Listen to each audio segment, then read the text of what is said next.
I love that intro music. How are you guys doing? Johnny B. What's happening? Hey, chat. How you guys doing tonight?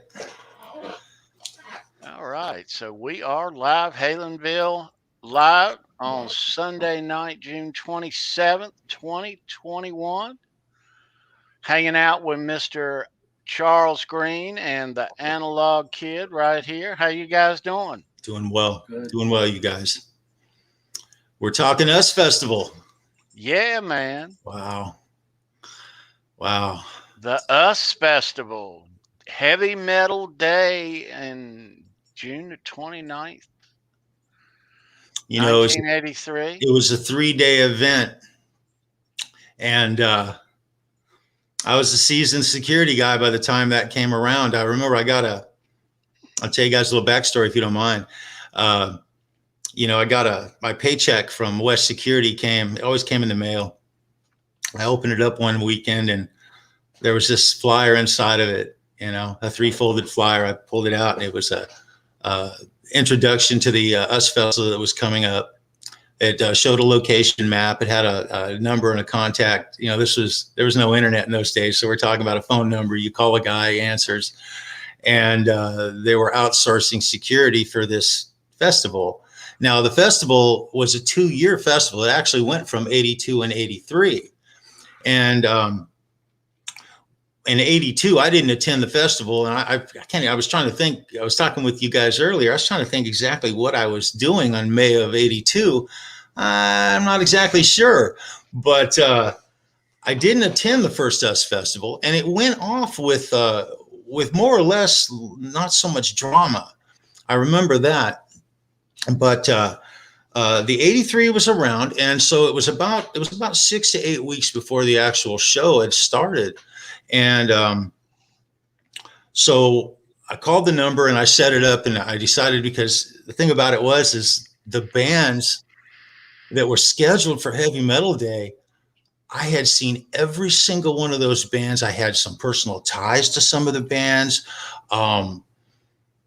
The only band I hadn't seen was Triumph, and I wanted to see Triumph really bad. So I was going to this show, and the thought of being able to work the show and get paid and it was cool. It was something I was into at the time, you know. I wouldn't have the energy to do that now if I wanted to.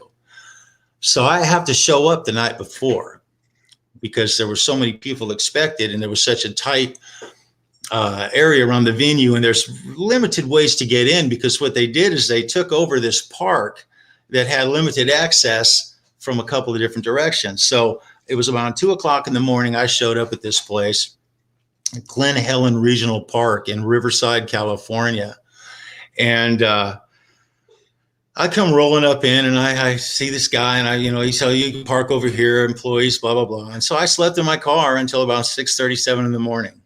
A little BMW. I didn't sleep. It was horrible, right? But I get up, I get out there, we get into the mix with some of the people, and this is all in the back, very in the back regions.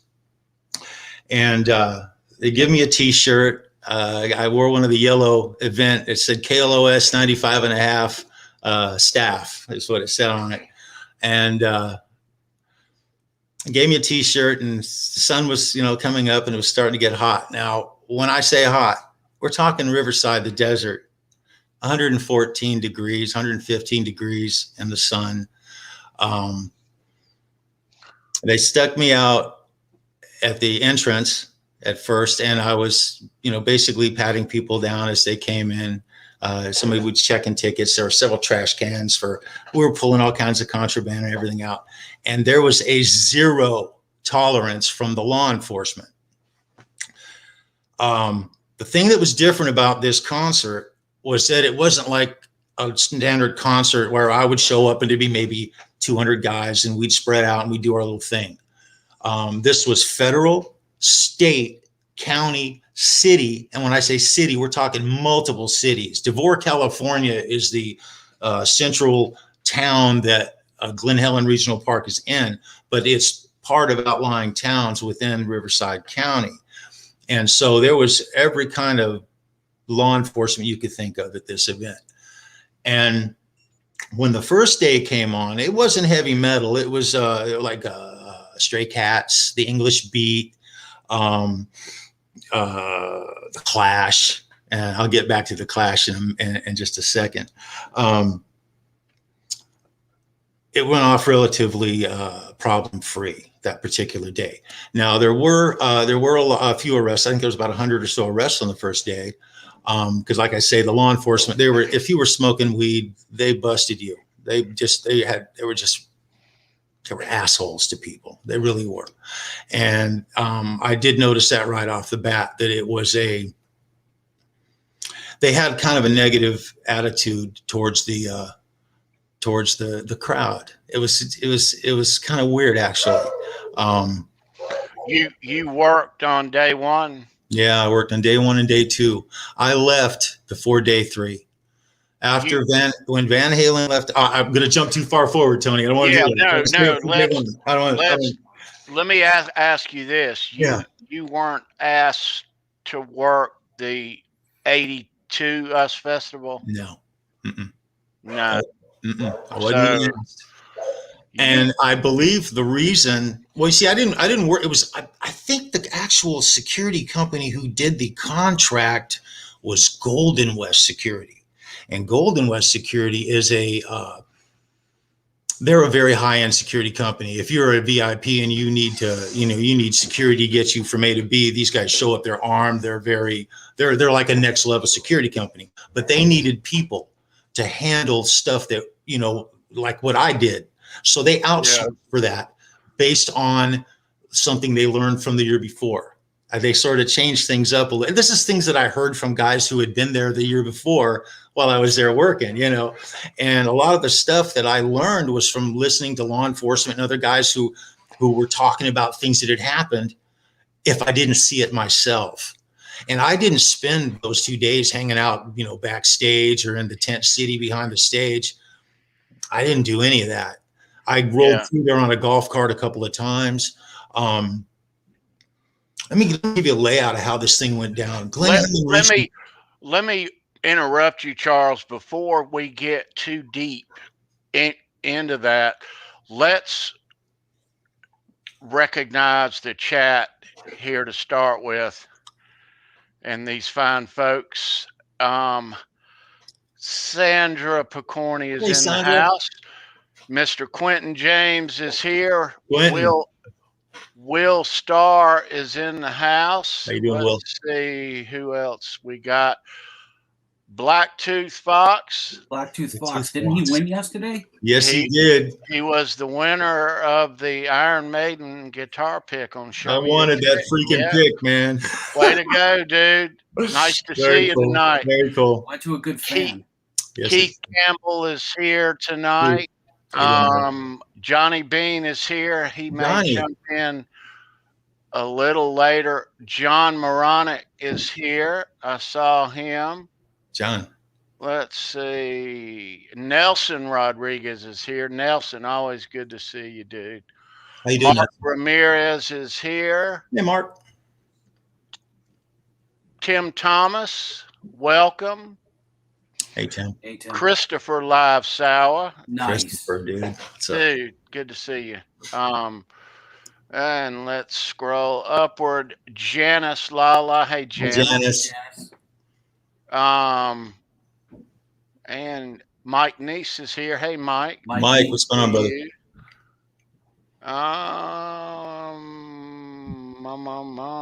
Scrolling. Thomas Santiago. What's going on, Thomas? Is. Man. The man. And think that is gonna just about do it for now. Welcome everybody. Nice to see you all. Good to see you guys. So let's take care of a couple of things before we get too deep into Heavy Metal Day at the US Festival. We got some cool aerial shots to show you, backstage shots to show you. Yeah, so let me find it here. Now, Brendan B. Squared handcrafts custom cigar box guitars and is currently making a run of striped series Van Halen inspired cigar box guitars. His links are down below in the description. Hit him up. He's got a number of these things ready to go, different stripe patterns, headstock shapes. Super unique configurations. Yeah, sweetness. Hit him up. All right. And those of you who have ink on the body,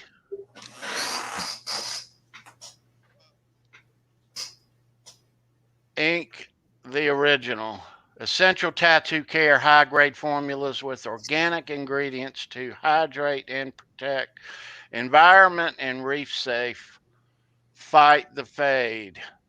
Take care of your ink. Nice, man. Yes. Nice. Take care. Take care. Welcome, everybody. Yeah. Thanks for being here. So Charles, so you were asked to work this event. Did you? Now we all heard the hype of this, you know, months and months prior of it, even here on the East Coast. I was all the stories of Steve Wozniak. Yeah. So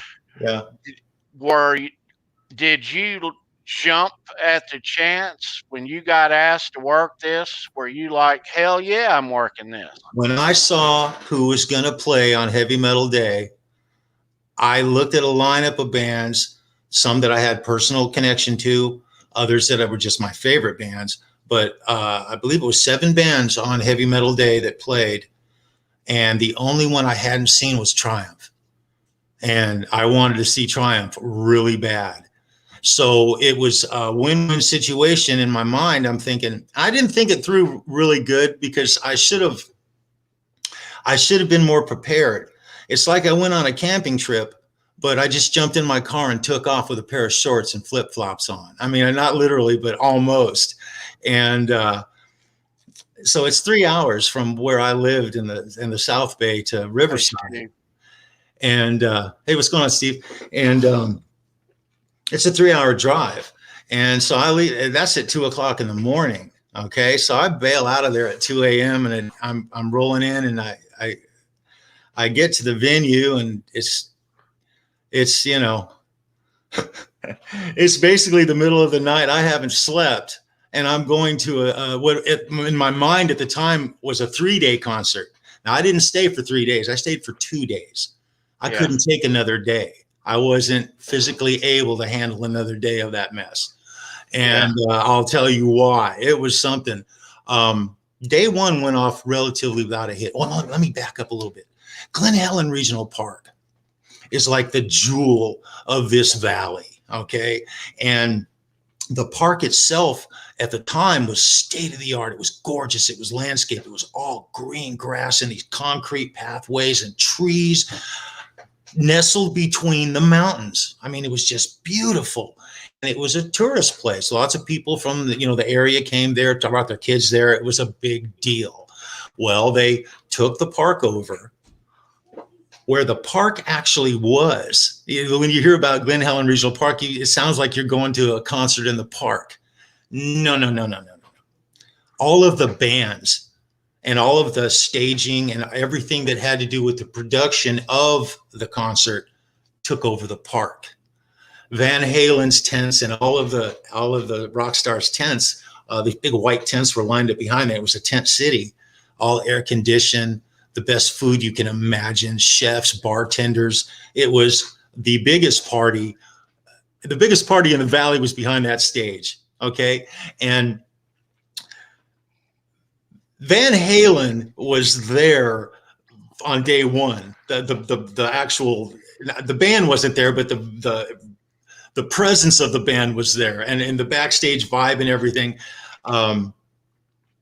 David Lee Roth was vocal. He was the vocal on MTV. You could hear him talking. There was a lot of controversy in the beginning because the Clash, they closed the first day. They were like the big name on the first day, on the 28th. That would be a Saturday. Sunday was the 29th, and Monday would have been the 30th. Heavy Metal Day was a Sunday. So Saturday evening, the Clash came out and they were pissed, and they were verbally assaulting the management and the production people who, even Steve, they were talking crap between each song. And you can even Google this. You can watch this on YouTube and see everything. And he was making reference to things that the 300,000+ people didn't have a clue what he was talking about. He sounded crazy. And at one point, the band was getting upset with him. And that was actually the Clash's last show. They never played again. Right. Ever. I've seen that on, yeah. And it was a big deal. And then David Lee Roth comes, he was on MTV and he was being interviewed. I can't remember who was interviewing him. Mark Goodman. Yes. And you know the interview, right? Oh yeah. He's mocking. This is what he says about the Clash. He says, these guys are trying to save the world. He's on one of his rants. They're trying to save the world, and they can't even break in a new drummer. He's just taking shots at him left and right, as only Dave can. And the first day ended horribly because of the Clash. It had a sour note, and there was a negative vibe at that moment. So the show's over the first day. There was about 100 or so arrests, mostly for drugs and intoxication and mischief, things of that nature. I spent the first day, if you're looking at the stage left a quarter mile to the left, on the fringes of the outskirts of the boundaries, catching fence jumpers for the better part of 3 or 4 hours in 114-degree heat. There was no glamour there at all, but I was still able to listen to the music.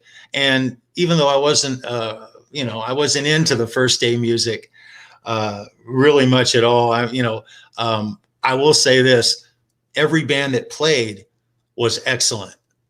In fact, every band that I heard play, even the Clash, when the band actually played, when they weren't complaining and bitching at everyone, they were wonderful. And I mean, spot on, excellent. Stray Cats.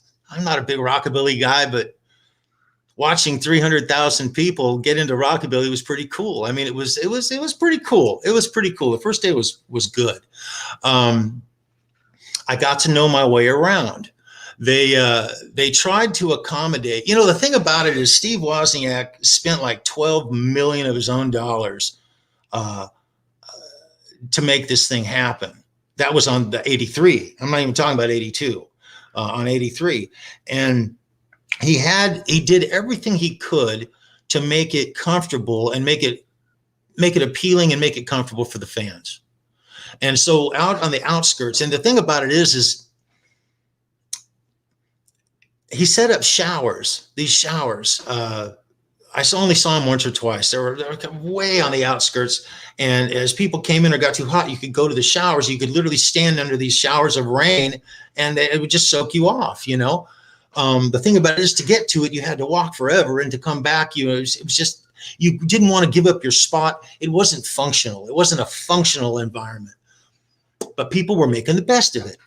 And the difference between day one and day two was night and day. When I got up, when I rolled out of my car in the morning, I went to this tent. I had breakfast. They took really good care of us. They really did. And they made us as comfortable as possible. But the poor fans by day two, so you've got a whole different crowd now. You've got Heavy Metal Day. I was anxious to hear Quiet Riot. And by the way, I don't know if you guys heard my story about the crew and Quiet Riot at the Whiskey, but the only other time that Quiet Riot opened for Motley Crue was at the Whiskey A Go-Go, and I saw that concert. So I'm watching that one and I'm watching this one, and that was super cool. And I kind of wished I could have been back there a little bit getting involved, because I could have heard whatever drama was going on, because I guarantee you there was drama of all kinds of sorts between the bands. And it was actually interesting because there was a competition thing going on, and each band that came up and played, there was a new benchmark, because Quiet Riot played the best show of their life, man. That show was spot on. It was excellent. And usually the first band is the one they throw to the dogs, so to speak, to get the sound quite right and get the PA working correctly. And so, no, it was wonderful from the get-go. They come in, they play their set. When they started playing,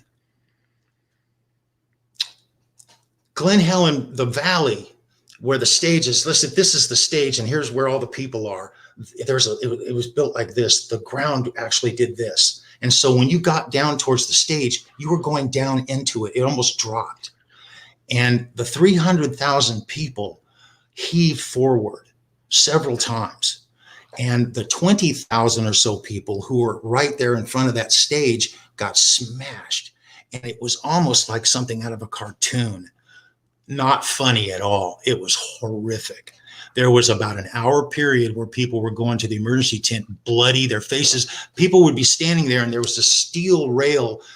It was almost like what you'd see at a cattle ranch, steel, and it had these reinforcement bars that went into the stage. So when all those people heaved forward, these steel bars, they were solid. You couldn't really move them, but they were actually lifting and heaving from the massive people being pushed. So a lot of people were being forced into this big steel wall. It was essentially 5 feet tall. Many of them were almost like being thrown out of the crowd over the wall when it would heave. People couldn't breathe. 114-degree temperature, you're packed in there. And I mean, literally like this, literally just like this. And, thousands of people. And so it was a horrific experience. A lot of people were, lots of tears, lots of people, men and women crying, by the hundreds. Okay. So that goes on. And a lady actually came out at one point. This real pretty blonde girl came out. I saw her up on the screen. There's video of it, everything I'm saying too. As a matter of fact, there's video of all of this. And she asked the crowd to take a step back, and the crowd didn't move.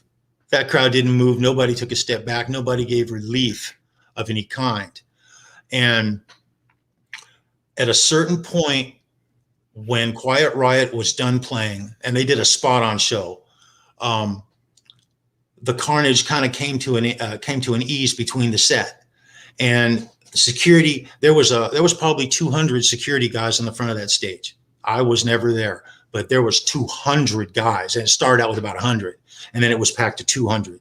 And that was literally to take and carry people and hand them, because the steel bars are there. So if you were planted in between one of the cells at the front of the stage, you couldn't walk with somebody, because you have to step over these railings.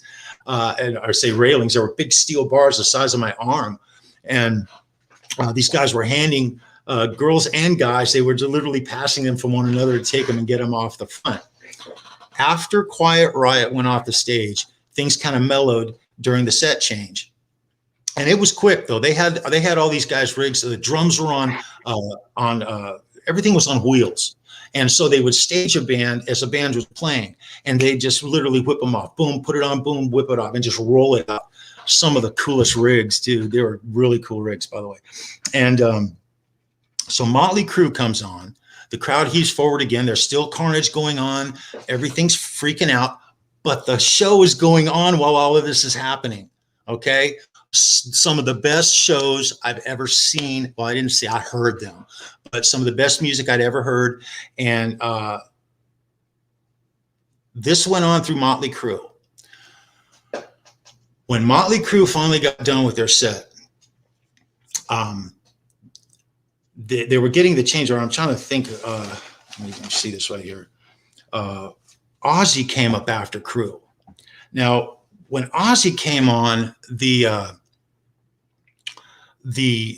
initial carnage seemed to slow down, and the number of people who were going to the security tent and to the medical tent and this and that, it was diminishing.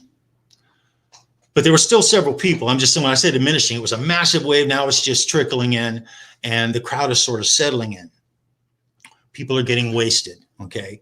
Everybody was wasted.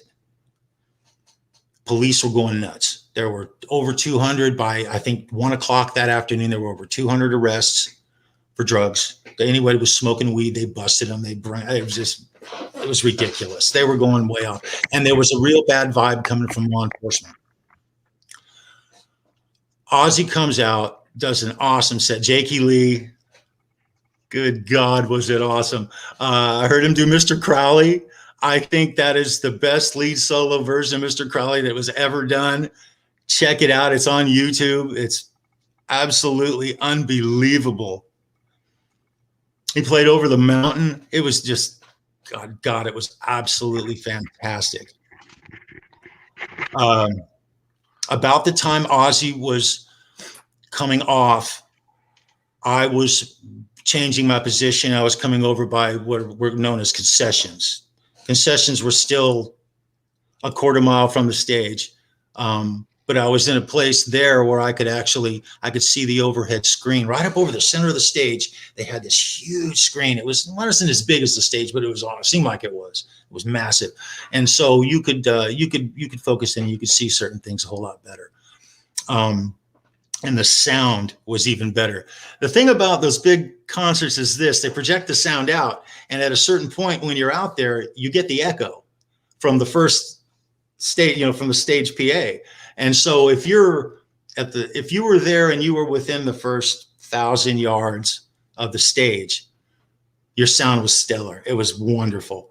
The minute you got beyond the first set of projection PA speakers, and they played in surround sound. They didn't just push it forward. They played like in a 360-degree radius. You were getting some echo. But if you were by the third set out in the boonies, that's maybe at, I would say, the half-mile mark, your sound was not all that great. You were hearing the echo from the initial first, and it was muddling the sound. So it wasn't as clear. But Ozzy came out. He did an awesome show. Jakey Lee, it was absolutely fantastic. By that time, I had been there for 2 days. Hadn't been able to take a shower. There were no shower facilities. There was a place for me to wash up. There was a place for everybody to wash up, and but I didn't have another T-shirt. I didn't bring a change of anything. I had an extra pair of shorts. I had an extra pair of shorts with me. And hey, I was not even 22 years old, and I didn't think it through. What do you want?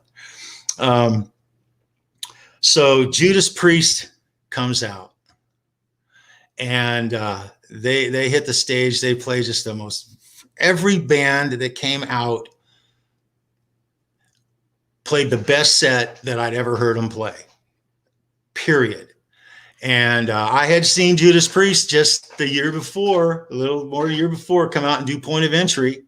At that time, they were at the top of their game. And it was just, Judas Priest played the most spot-on set I'd ever seen Judas Priest play. I just have to say that. After Judas Priest plays, I'm waiting for Triumph to come on. Now, it's getting later in the day. the smog in California. If you guys have never been to California, if you don't know what I'm talking about, words cannot describe to you. That valley sits in a basin, and the smog at 114 degrees, it was hard to breathe. I had trouble breathing. I would pull in and it would hurt. It would hurt. And it was affecting everybody. Even, as some of the singers up on stage were complaining about it.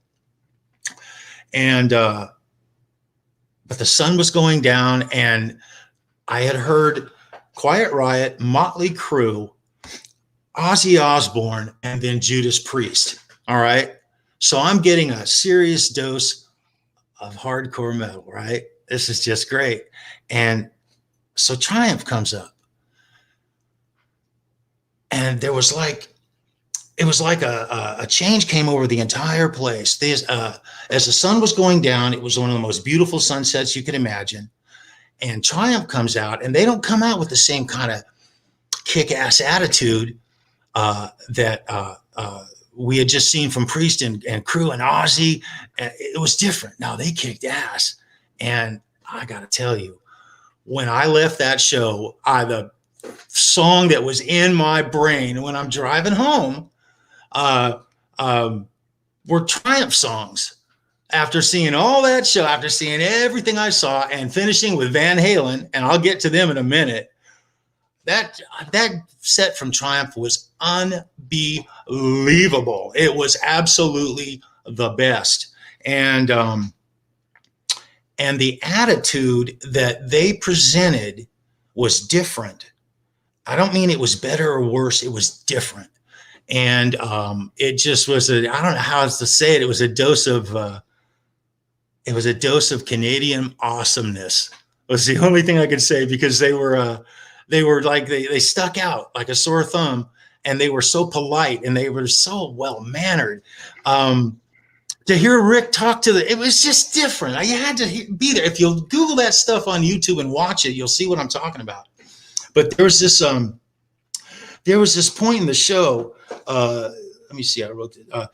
They opened with Allied Forces, and by the time they got to Lay It on the Line, the sun was just getting down, and so it was just coming down, and the sky was like three colors.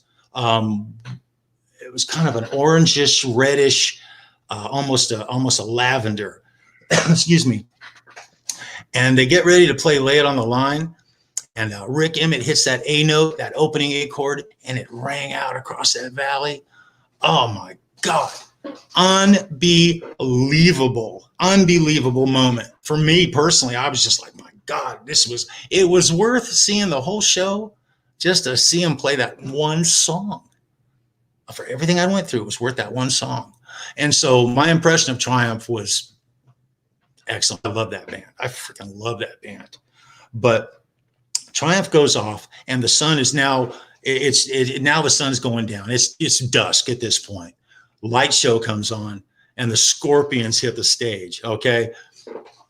Scorpions played the best show. I've seen Scorpions. By that time, I had seen them 4 times. Saw them in 82, and I saw them in 81. And at that point, that was one of the best shows I'd ever seen them do. So each band was just meeting their mark every time. And so after the Scorpions, it's time for Van Halen to come on. Now, this crowd was pumped, and I mean pumped, and it was happening. And when you talk about rocking a valley, when you stood at that stage and you looked out that stage, it's a mile of people, and it was almost 3/4 of a mile wide. It was just how many people are there? I was standing in a tent, and this was at about 2:00 on Sunday. So it was about 2:00, and there was a bunch of these sheriffs standing around, and law enforcement was all over. There was a lot of crap going on. Okay. I'm talking, the shows were absolutely stellar. There was a lot of stuff going on, mischief and things of that nature in the crowd. A lot of people were real thirsty. Some people were real hungry. People were out of money. There was every kind of scenario you could think of was going on. And this sheriff looks at this other group of sheriffs and he says to him, he says, you know, they're saying there's 300,000 people here. And he says, man, there's 500,000 people here. 500,000 people, so 500,000 is what comes out of the sheriff's mouth. And I kind of looking around, and the other sheriffs were nodding their heads. Yeah, we think so. So the number of people is questionable, but I'll say this, at least 350,000 people, I would imagine. I can't see any less than 350,000. From talking, you know, I was overhearing a lot of things in the tents and things of that nature, and I would say if there was any less than 350,000 people, there was that many people, and that's a lot of people. That's it. No, it's a frightening. It was frightening. It was frightening. There was 600 sheriffs. 600 sheriffs. There was government. There was like federal law enforcement there. There was state. There was county. There was every kind of law enforcement you could think of. But as far as sheriffs, the main law enforcement, it was the sheriff's department for LA County, Riverside, not LA, Riverside County. And they were severely undermanned. They needed 1,200, not 600. They needed 12. And 12 might not have been enough to keep the people safe, because it was scary. It was very scary. There were a lot of fights breaking out. There were a lot of people who were unprepared to be there. They were pissed off. There were so many pissed off people, and it was 114 degrees outside. People were passing out. I remember at this one point I was in this cart, a golf cart. We were riding around, and we came past this one little area, and it's desert floor. There was no grass to speak of when you got out away from the stage. There were little patches here and there, but we're talking about ground, okay? And there was this guy, and he had been there. People were surrounding him, and they were concerned because he wasn't responding. And we picked him up and threw him in the back of that darn cart and drove him to the medical tent. You know, I did shit like that all day long. But Van Halen. Now, let me ask you this, Charles. Yeah. If there's that many people and you were in the back at the fence a quarter mile away, what was the sound like way back there? If you were within a quarter mile of that stage, whether you were, if you were directly behind the stage, your sound would have been a little bit, but if you were anywhere within the perimeter of the front of that stage or the side of that stage and you were within a quarter mile of it, you could hear the music really well. Loud, crisp. It was a state-of-the-art sound system at the time. I'm not a tech guy, so I can't give you details, but they spent money on that. The stage, in fact, the stage to this day is at Disneyland. They moved it to, I think it's called the Old Showcase Theater or something in Disneyland. That's where it was for a couple of decades after the event. The stage was a temporary stage that was built, but it was state-of-the-art, and it was like a small, I would say it was like a small apartment building. The scaffolding, it went up, I think, 10 to 12 stories high. It went back 60 feet to 80 feet from the stage, and it was just massive. And massive. They built it. It took months to build the thing. Crazy. But the sound was the sound was unbelievable if you were within a quarter mile. If you got beyond a quarter mile, you could still hear it. But when you talk about that big an area, you're talking in miles. You're not talking in feet anymore. You're not talking in yards. You're talking in massive area. So between the towers, okay, for instance, off the stage, 1,000 feet out was a very low rise sound, where they actually dealt with all the sound and the lights, the control booth. Let me bring up this aerial and.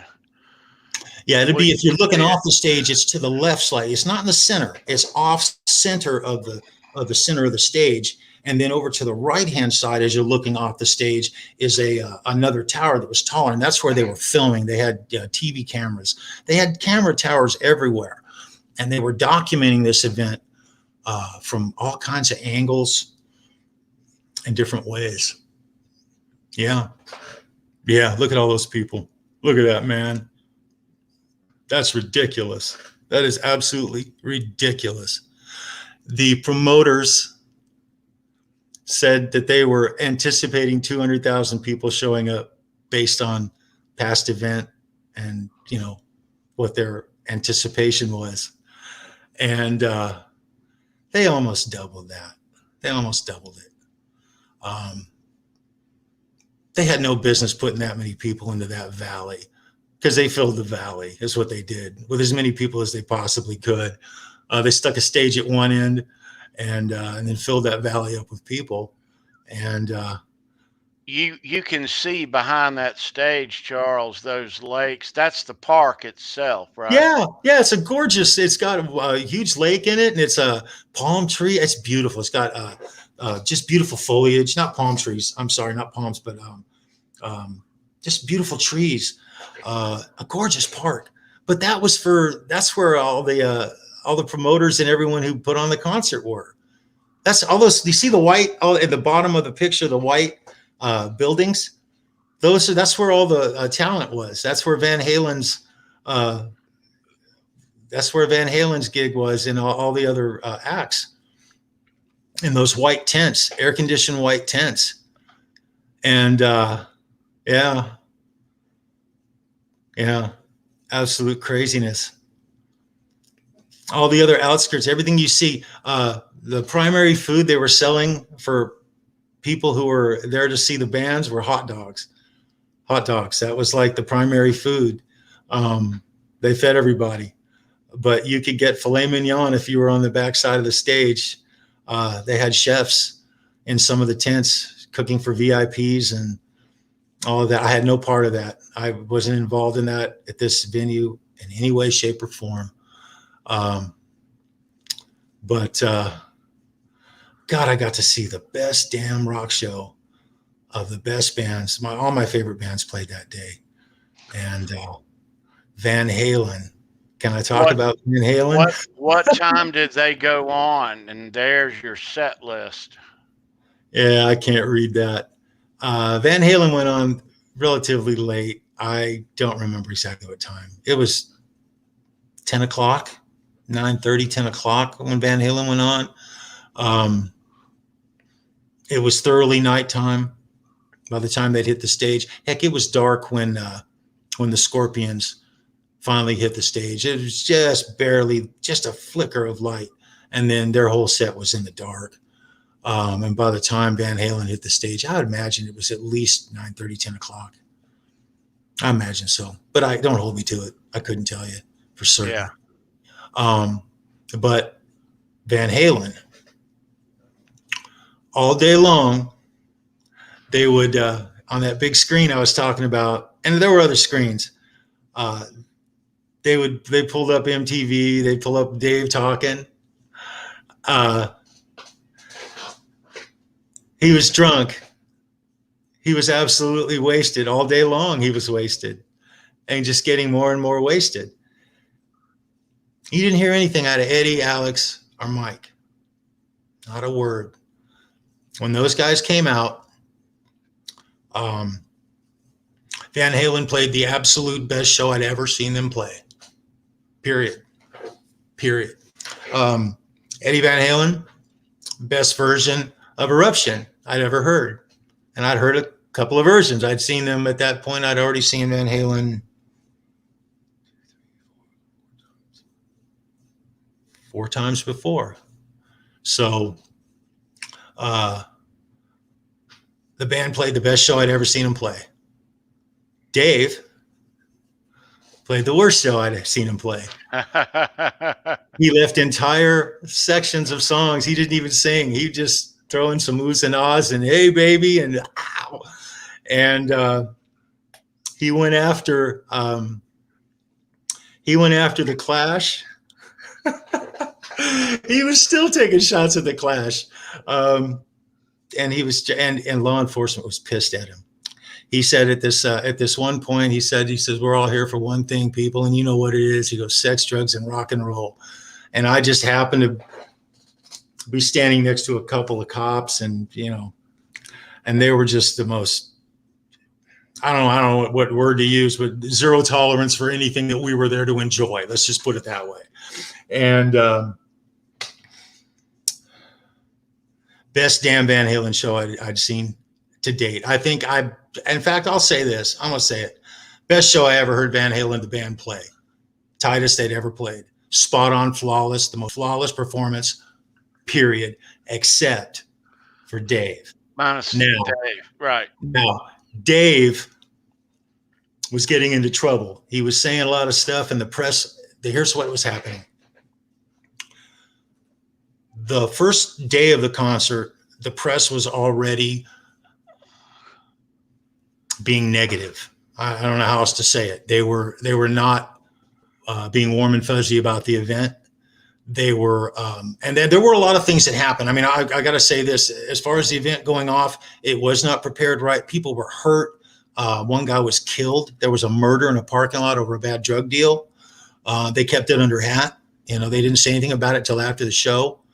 The media was not being kind on the airways when they were reporting on the event.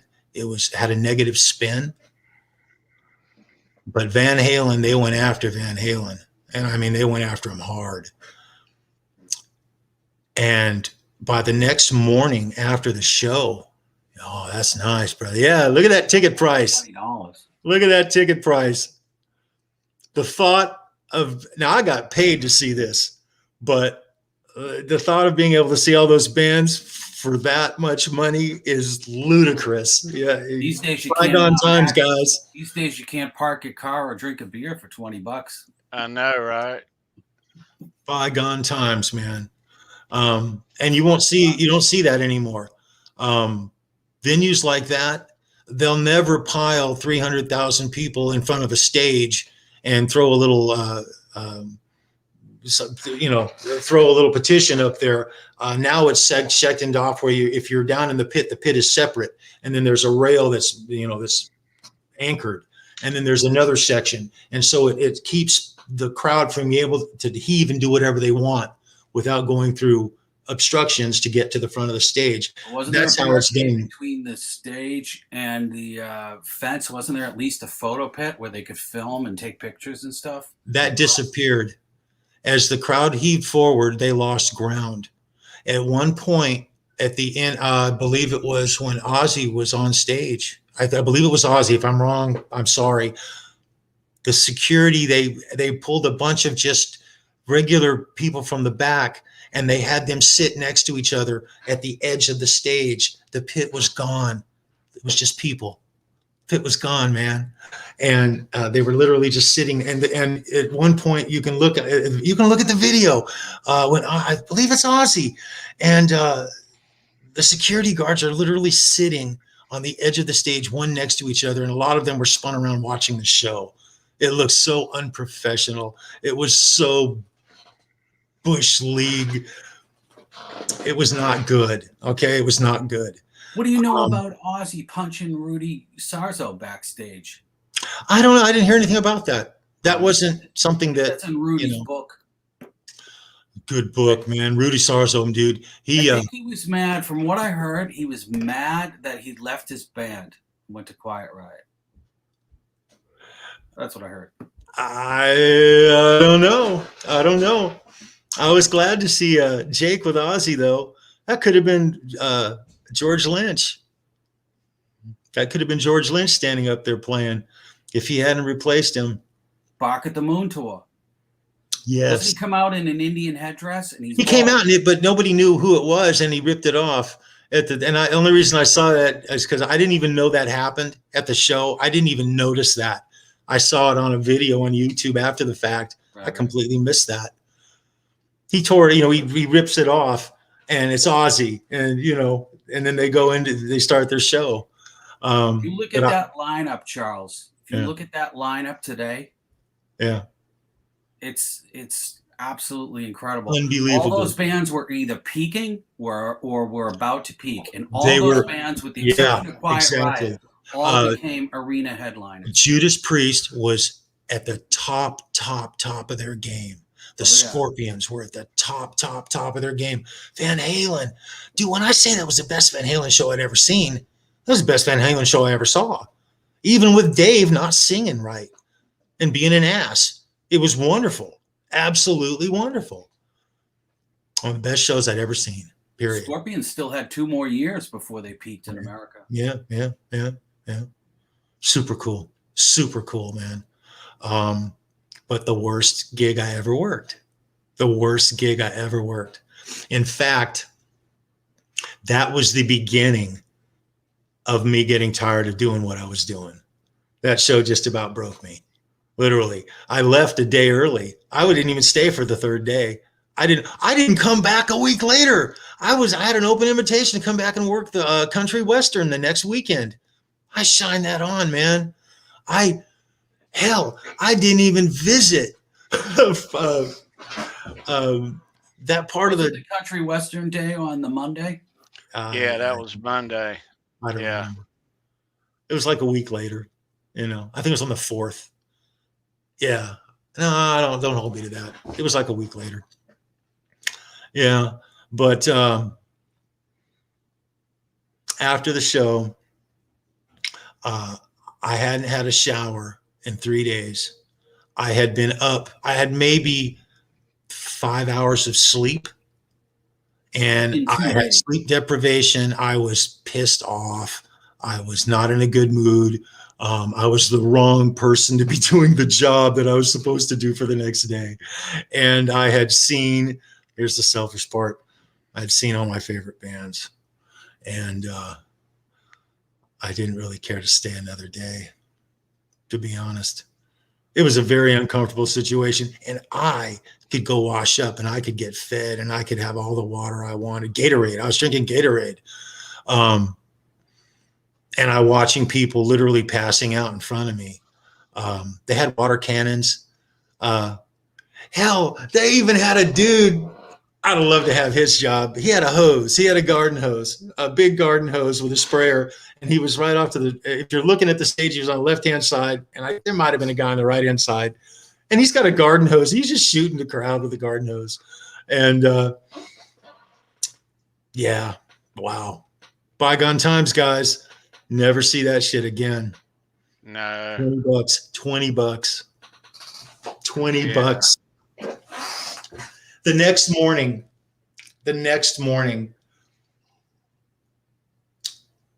almost internationally, and in fact, it was international, the media was ragging on Van Halen. They singled out, they said a little bit about the Clash, and then they just went off on Van Halen. And instead of saying David did this and David did that, they said they used the name Van Halen, the band. They associated everything that happened negatively with the band. And they had a news conference. The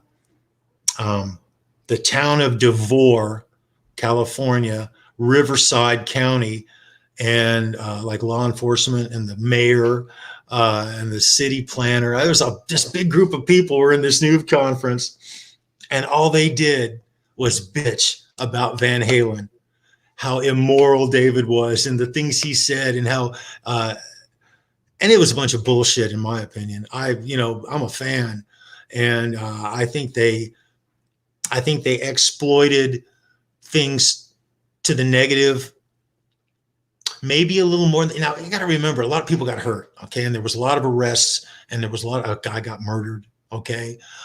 It was a big deal, and they were complaining about those things. So I don't mean to make light of those things. Those were very serious, and it was horrible. But it wasn't Van Halen's fault. Okay. It always gets blamed on the headliner. It wasn't Van Halen's fault. And even though Dave showed his ass, and he did, it wasn't great. That band still delivered one of the best shows I've ever seen. And as far as what the people got from the bands, they got their money's worth. Oh, God. Best show ever. Yeah, you can't. And Triumph, I got to get a shout out for Triumph again. I was blown away. In fact, I had a Motley Crue moment. There was, let me tell you something. Motley Crue follows Quiet Riot. Okay. Quiet Riot did a wonderful show. Excellent. And so Motley Crue follows them. They come out there playing, and until Motley Crue played Piece of Your Action, which was the third to the last song. They played Piece of Your Action. I can't remember what that's. And then Helter Skelter is what they finished with. And those last three songs, when they played Piece of Your Action, all of a sudden, the crowd, everyone came to life. It was the weirdest thing. And so I remember leaning against this pole, and I was just doing a vista of the crowd. And they were all just like this at one time. And as the first time that whole place that day had done that. And it was on Piece of Your Action from Motley Crue. God, I wish maybe I wrote it down. I wish I could remember what the second to the last song for the Crue was. I don't remember, guys. I'm sorry. I don't remember. Let's bring in a guest, Charles. Guests are good. And Guests are always good. We got a guest from the UK joining us. Black Tooth Fox. Black Tooth Fox, what's going on? Good to see you. Good to see you. Carry on. Don't let me stop you. How you doing, dude? I'm all ears. Hey, Nice man. Congratulations on that pick, bro. I'm cool, made up about that. Absolutely made up about that. That is so cool. I wanted it bad. No, I'm just kidding. Just with you, man. Should have been quicker on your keys. That's it. That is it, man. It's good to see you. Yeah, likewise. Okay, welcome. Where was I? Motley Crue set list.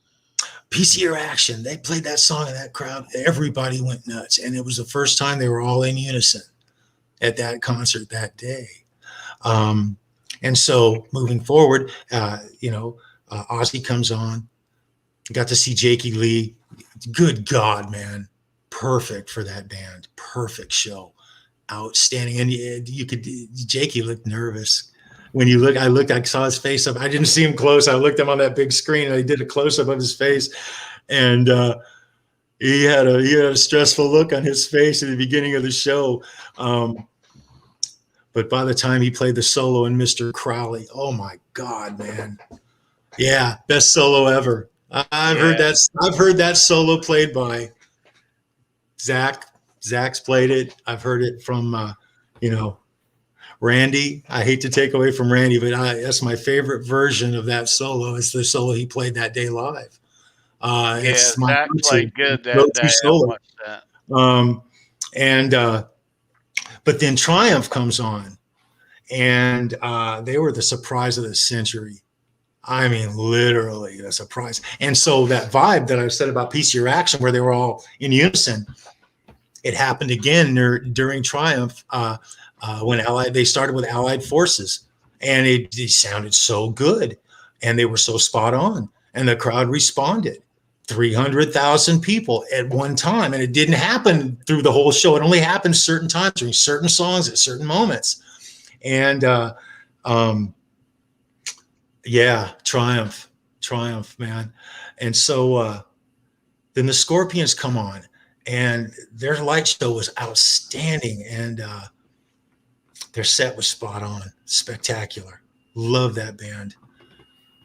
But then Van Halen hit the stage,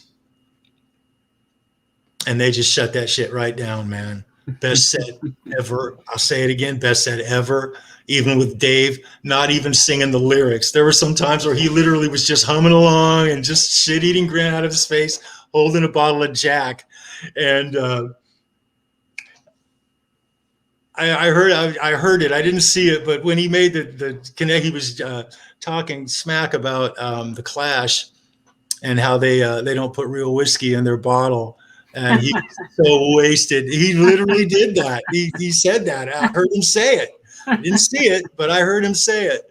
And is the only band that puts iced tea in their Jack Daniels? Yeah. That's an old trick. He had been taking shots. There was turmoil and stuff backstage between the Clash and Van Halen. it was just, the thing about it is Steve Wozniak put that event on, and he really did his work. He tried his best to make everyone comfortable and to make it, and he did.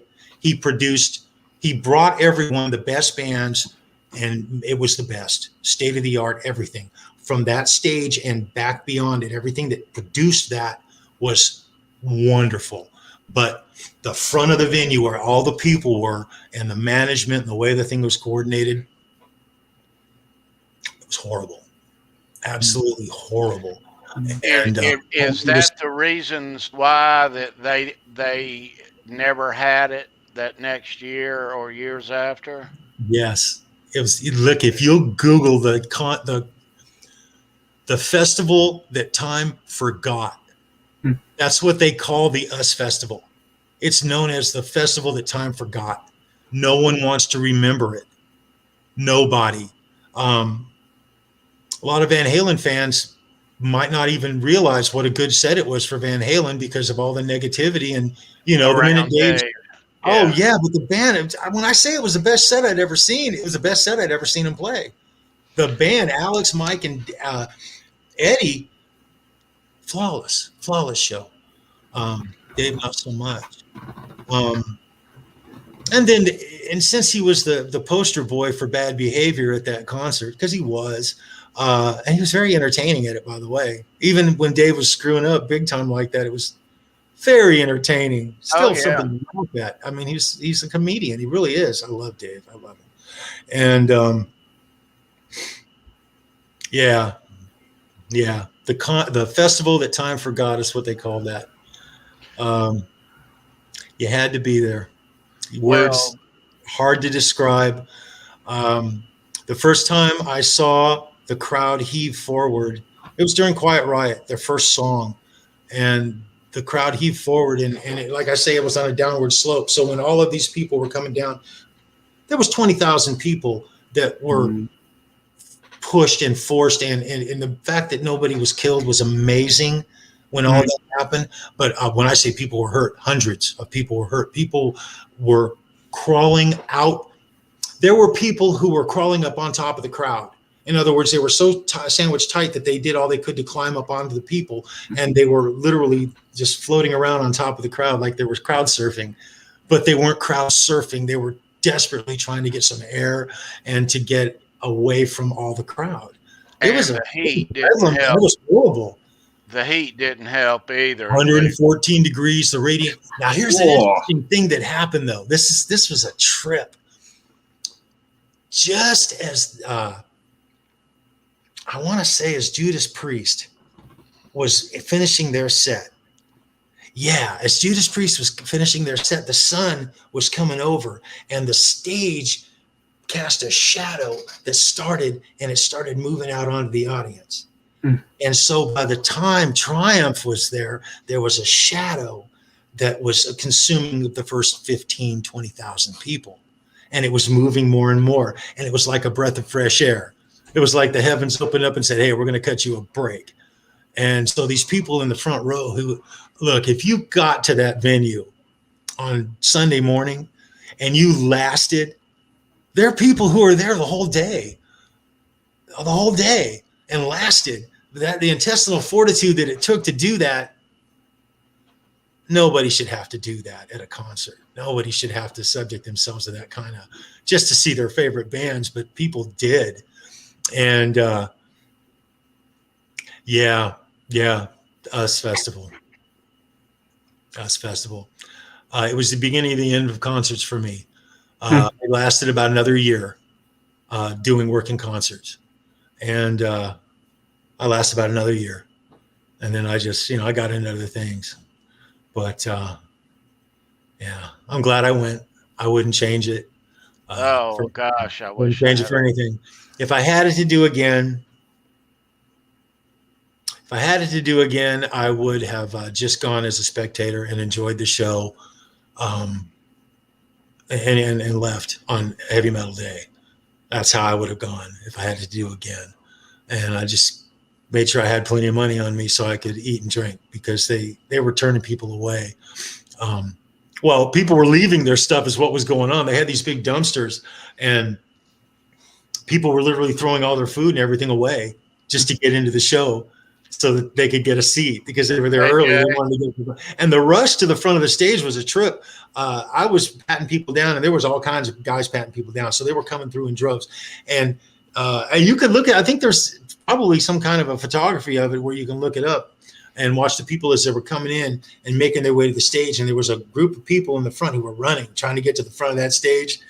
And they were the first ones who got knocked over the rail when the crowd heaved forward the first time. And it happened several times.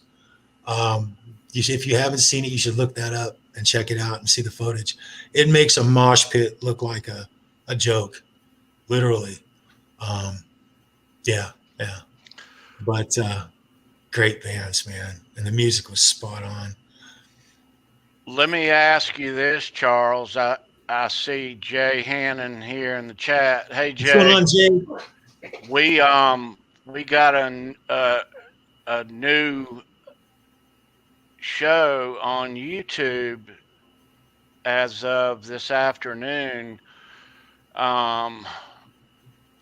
And it's the complete show from July 93 from Orange County Speedway in Middletown, New York.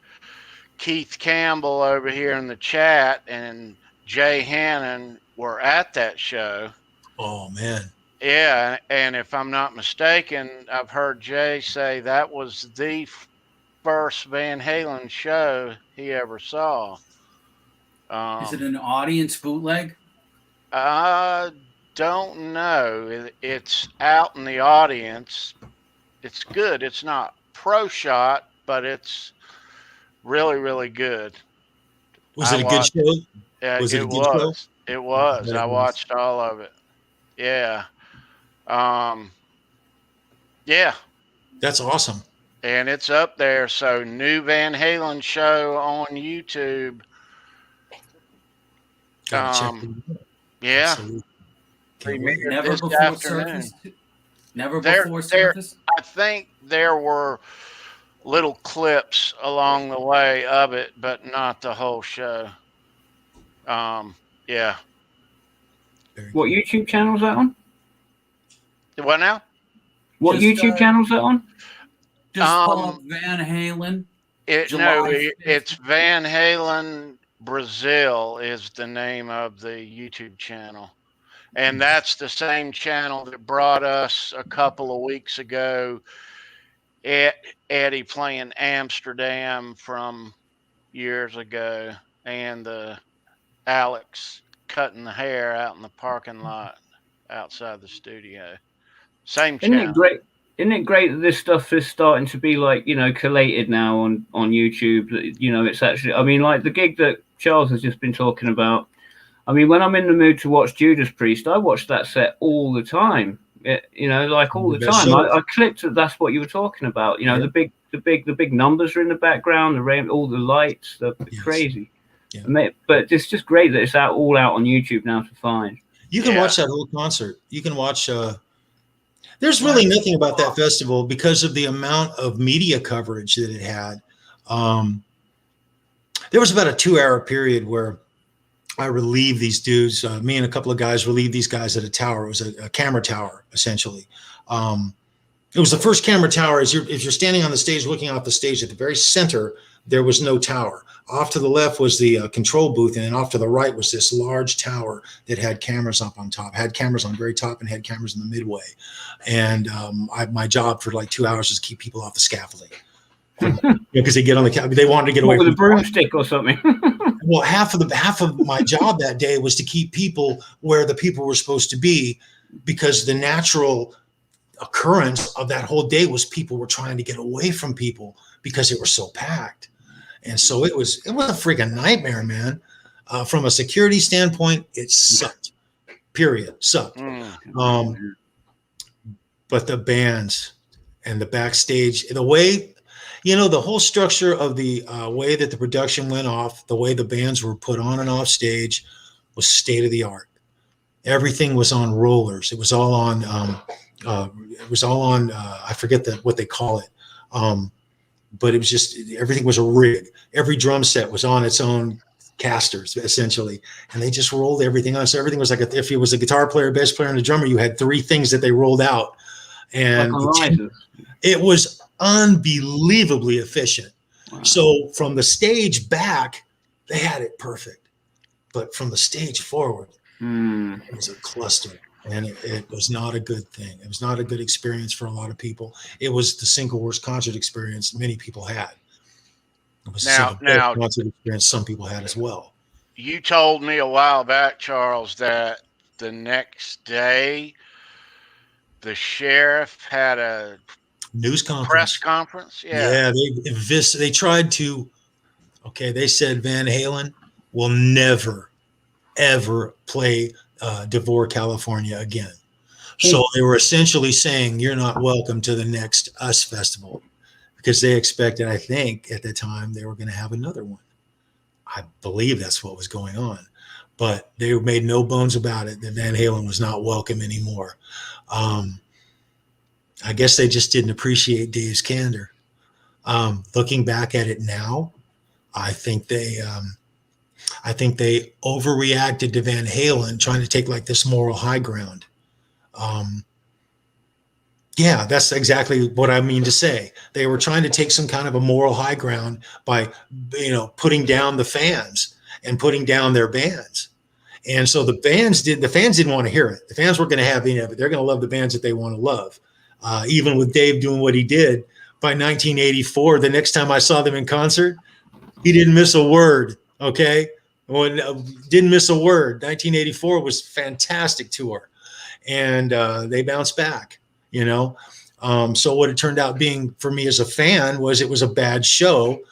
Dave was drunk, and law enforcement overreacted to the bands. As far as the carnage and what was going on with the public, they couldn't do enough. And that's really, really what fueled all the negativity, it seemed, from the get-go. Yeah. It was just a bad situation. And the fact that the bands came out there and pulled that off like they did, I mean, every band played the best show I'd ever seen them play. I seen Motley Crue. At that point, I had seen Motley Crue play. I don't even want to say how many shows I'd seen them play. It was the best show they'd ever played to that date. Quiet Riot. Well, I hadn't seen that lineup of Quiet Riot, but I'd seen Dubrow several times. And that was outstanding. It was outstanding. I told you, I don't really dig Kevin Dubrow as a person, but as a singer, I've told you guys, he was fantastic lead singer. He was 1 in a million. And as it just went through the lineup, it seemed that each band outdid the band before just enough to keep them from losing. In other words, there was no band that followed a band that did worse than the band that was their predecessor. It just got better and better and stayed just as good, I guess is what I'm trying to say. It stayed just as good through each band. Yeah. We had heard about that for months ahead, and I was in the 11th grade, and I had been to see Van Halen a lot of times prior of that, but I wanted to be there so bad. When I say that, and there were two, I wasn't watching the bands play consistently because I was working, but I was listening the whole time. But there were two moments when Eddie did a solo. He did his guitar solo, and then there was another section, and I can't remember what song it was on, but he went into an instrumental. I'd have to look back. I can't remember, but he did another. It was almost a separate guitar solo during that instrumental, and I wish I could remember the song. Now I'm going to be pissed off at myself.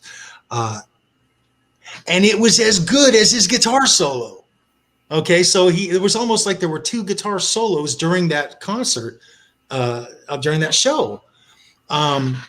He almost won up. In fact, I got to look back at it and find out. We'll talk about it later, because the second solo that he did, it was almost like a second guitar solo.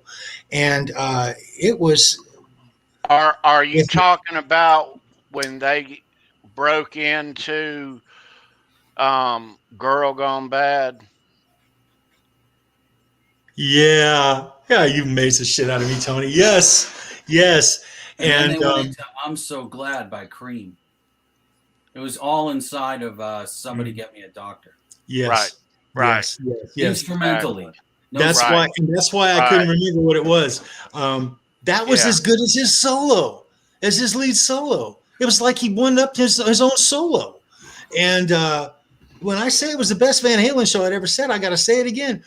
Unbelievable. Even with Dave missing entire sections of words, not even singing. He's just standing up there. At this one point, he comes over to Mike, and Mike is just not, they're so professional.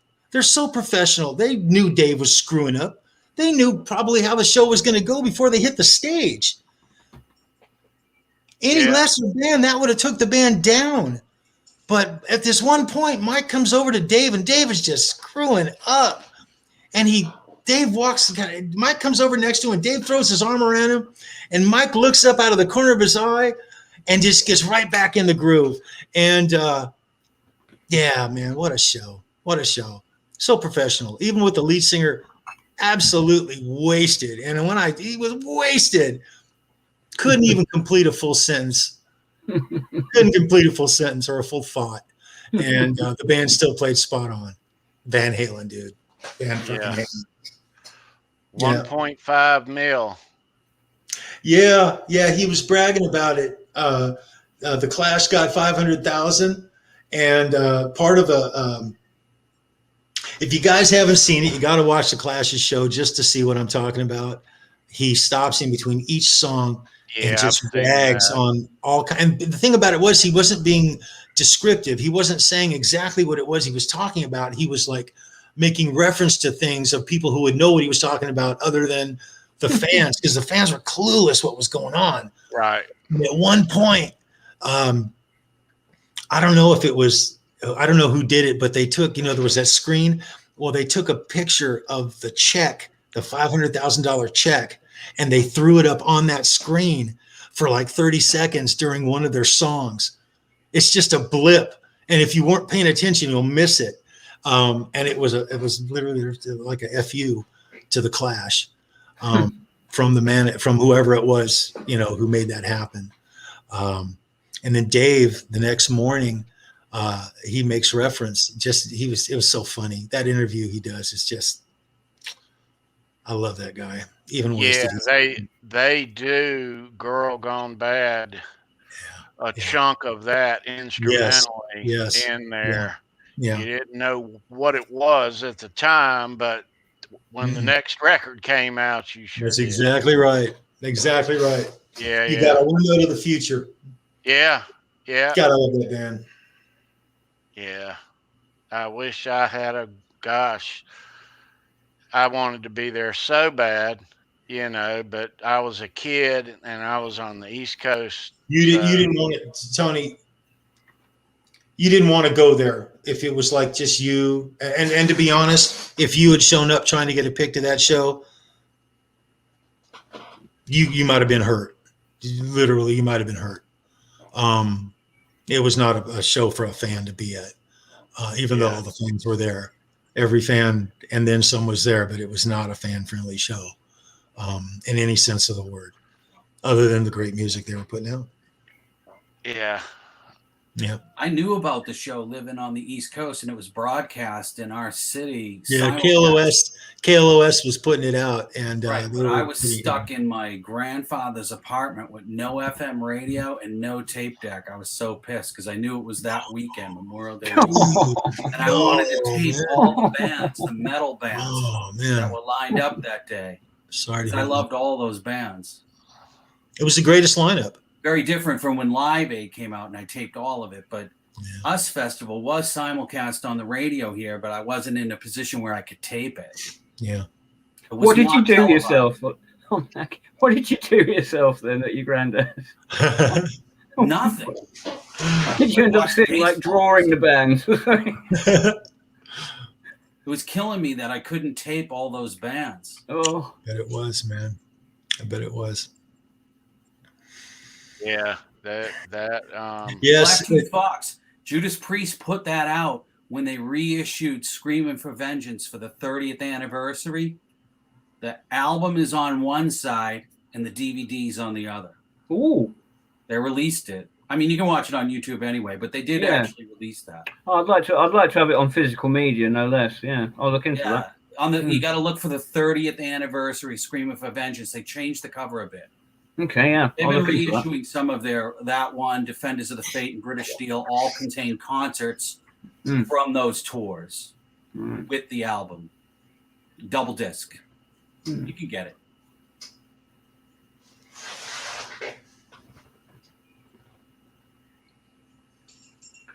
Wow. All right, Jay. Have a good one, dude. Nice to see you. Take care, Jay. Be good, bro. Yeah. Yeah, I watched that show this afternoon. It's always, and I hope there's more stuff that gets unearthed as time goes forward. I'm sure there will be. But yeah, it is nice to see nuggets like that appear out of nowhere all these years later. And there'll be more. There'll be more. I truly hope and pray there'll be more. I mean, it is a real worry for people like us, you know, that are just bang into music and live music. It's a real concern. What's, you know, gigs of any scale, you know. I think there will be. I mean, here in the UK, I'm in the New Forest, by the way, KXM. You know, I'm sure we'll have the Glastonbury Festival, but that's you know, there probably ain't gonna be much else. Like, and that will probably be a cashless thing, and you'll have to have a Vax passport. I mean, I've just looked into going to the Formula One race at Silverstone, and their first question is, "Have you had both your Vax shots?" You know, which I have, but I don't like that here. Yeah, I have, but I don't like being asked. It's like that's kind of my business. My medical history is like my business. Do you know what I mean? Were they just asking you, or were they? Yeah. You've got to have either both your vax shots, or you get tested at the event, and you have to go through a process when you get there. Like, you've got to go 2 days early. You've got to go to specific like hotels and get tested. It's this, which means massive expense. You know, so. Is live music opening up there, Blacktooth Fox? Not really, no. There's not, where I am in the New Forest, I've not even found an open mic yet. I haven't even found a 2-bit open mic night to go to yet. Y'all are still locked down. Okay. Yeah. And London especially. I mean, people move around and do what they want here, but in London, like, they're in their homes. It's very much locked down there. Wow. Blacktooth Fox, are they doing all of the summer UK festivals? You know, your country's very famous for its outdoor festival season. Is that shut down for this summer as well? I think so. I mean, I think so. That this Formula One race, the government are actually using it as like a test bed and an experiment to see about running outdoor events. So we'll see. But really, I mean, I'm getting loads of adverts for 2022 stuff. It's like people are booking a lot of 2022 stuff, but I don't think there's going to be anything this year. I'm really sorry, but I don't think there's going to be anything this year. Wow. You know, it's like I had a dozen festivals booked, and they're all gone. They're all gone. They've all been cancelled. And I hope things open up for you guys soon. I hope so. I mean, you know, you can't. It can't stay like this forever. Surely. It can't. It just can't. It breaks my heart. We're starting to open up. Here, there's shows happening here starting now. So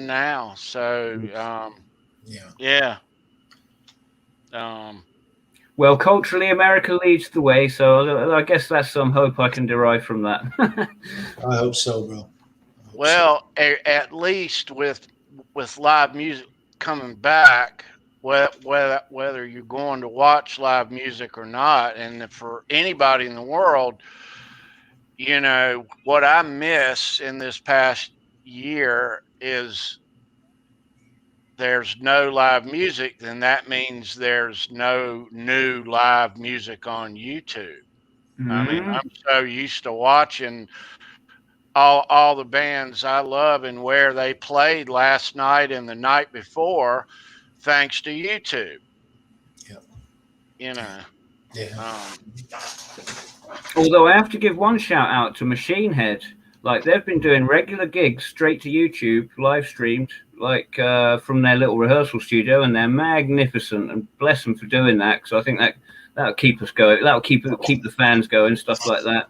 That's good stuff. Do they pre-tape them, Blacktooth Fox, or do they go live? They just stream them out live. They're not making nothing out of that. They're doing that out of the love. So give them a prop for that. Give them props for that. Yeah. Got to do whatever they can do. Yeah. All right. Yeah. The US Festival was that whole heavy metal day with the type of music that I love. That is those shows, each band, Charles, they are historic and will always be those. They booked a lineup of bands that were either just getting started or were in their absolute prime. And I was amazed. They announced Quiet Riot would be there. I think it was just a couple of days before it wasn't a long time before the venue, but it wasn't immediate. There was some kind of a screw up thing where Joe Walsh was initially put on Heavy Metal Day. Right. So it was almost like they transferred him to the third day, and then they put another band in. They moved Joe Walsh back to day one. Yeah, that's what I meant. And so maybe that was why Quiet Riot got added. They also had a #1 album out. Yes. 1983 was the first year a heavy metal record had ever gone to #1 on the Billboard charts. And that day is a microcosm of what that decade was going to be. That lineup right there is just definitive of what was going to happen. All the future of rock is right there on the bill. Yeah. Totally legendary lineup. When you look at that lineup today, you're like, how did that even happen? That's right. Yeah. They're all headliners in their own right, Tony. Yeah. You know who put that? You know who gets all that credit? Wozniak. Steve Wozniak, man. He spent $12 million to make that thing happen. He didn't make that back. That's what it cost him at the end of everything to bring those bands. That was his baby. He made it happen because he spent the money to get those bands there. And the fact that he booked the bands that he booked in the series that he did, and he ended up with Van Halen at the end. What did he give them, $1.5 million? Is that what Van Halen got? Yeah. It's worth every dime. Van Halen claims that they spent $500,000 on the staging and their own merchandise. Yes. And that's what they claim. They had a series, the biggest tent system in the back was Van Halen's. And they had bartenders where there's like 4 bartenders in there. This is all, you can look all this stuff up. But there were 300 or 400 people I'll be right back. that they had allowed into their area. And it was locked down tight. It was secure. It was their own little world. And they called it Disneyland.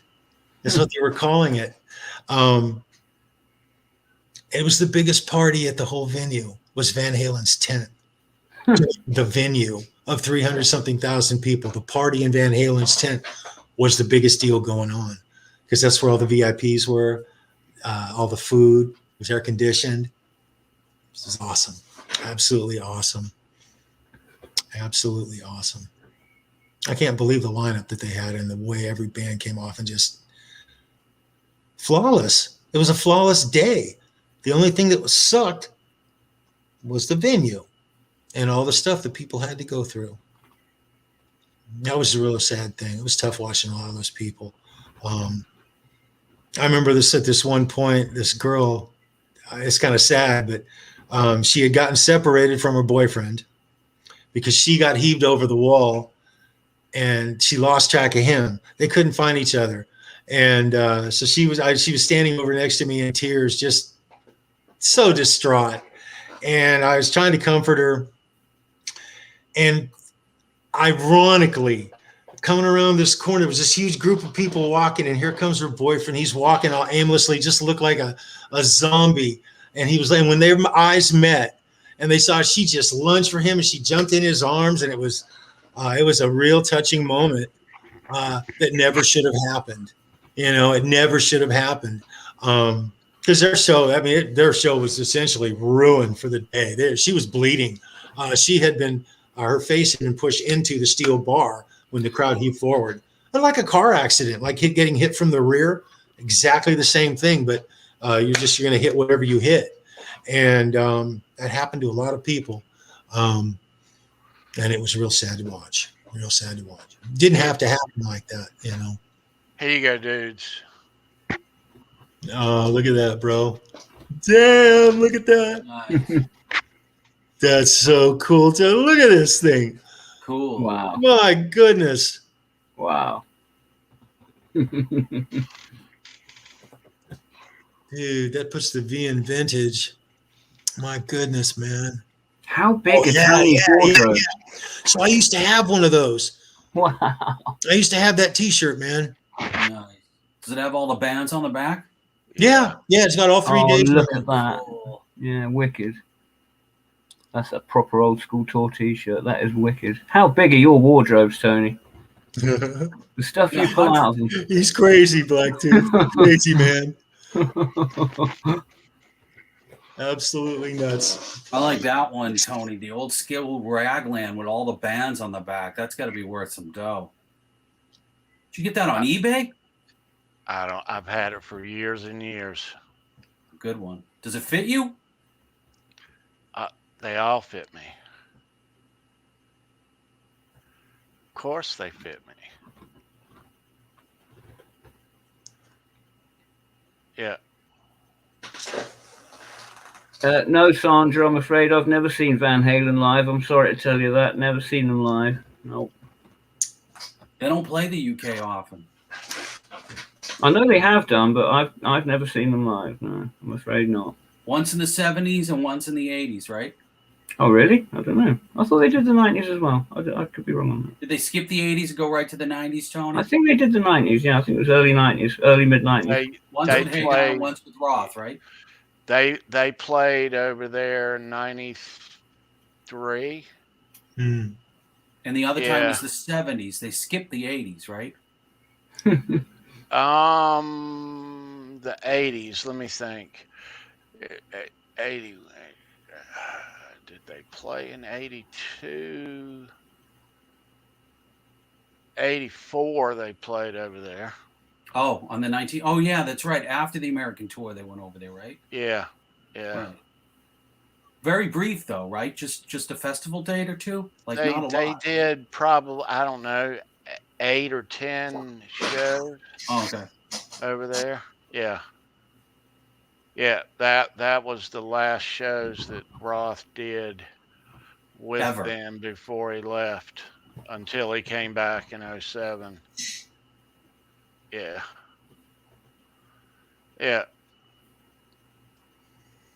Oh, Dave hasn't changed much though, has it? I remember getting the Sirius XM subscription, and he had a channel on there, and he's always ripping on someone. That's his thing, isn't it?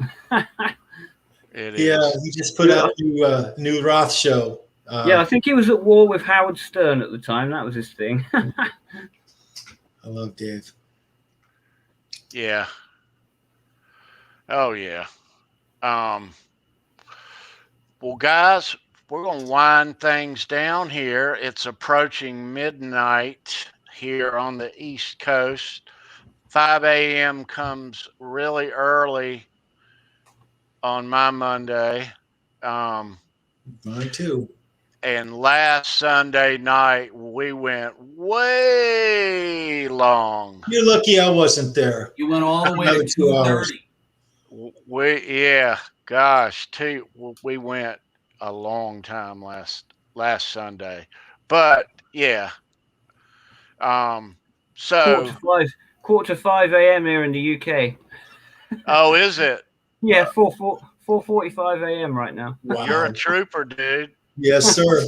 You are a trooper. Very cool, Blacktooth. Very cool, man. It's been wonderful hanging out with you guys and listening to you, Charles. It's been wonderful. I think I described it in the chat as being sat around the fire listening to Gandalf. Yeah. Thanks, bro. Thanks. It's Nice to meet you, Blacktooth Fox. Nice meeting you, buddy. Yeah. Thanks so much. We appreciate your support. We certainly do. Let me give everybody a heads up on something.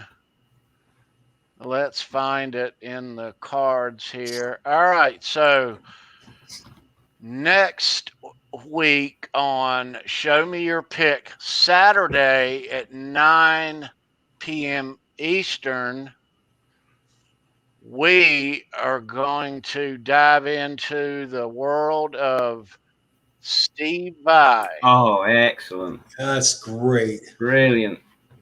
For the love of God, no.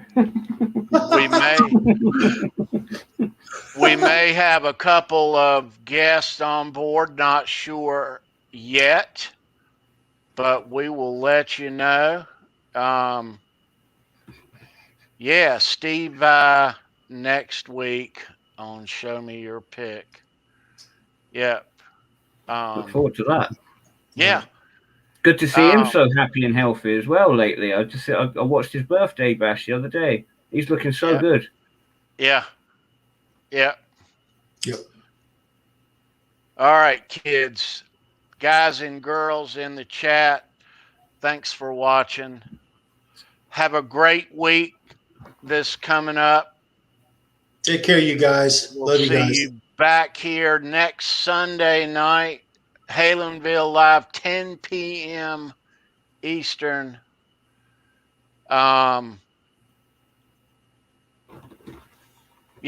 Kids, Analog Kid, Blacktooth Fox, Charles Greene, thanks for being here. Always great to see you guys. Any last words there, Chuck? Yeah. All roads lead to Van Halen. That's a fact. Take care, you guys. You rock on, man. Bless you, man.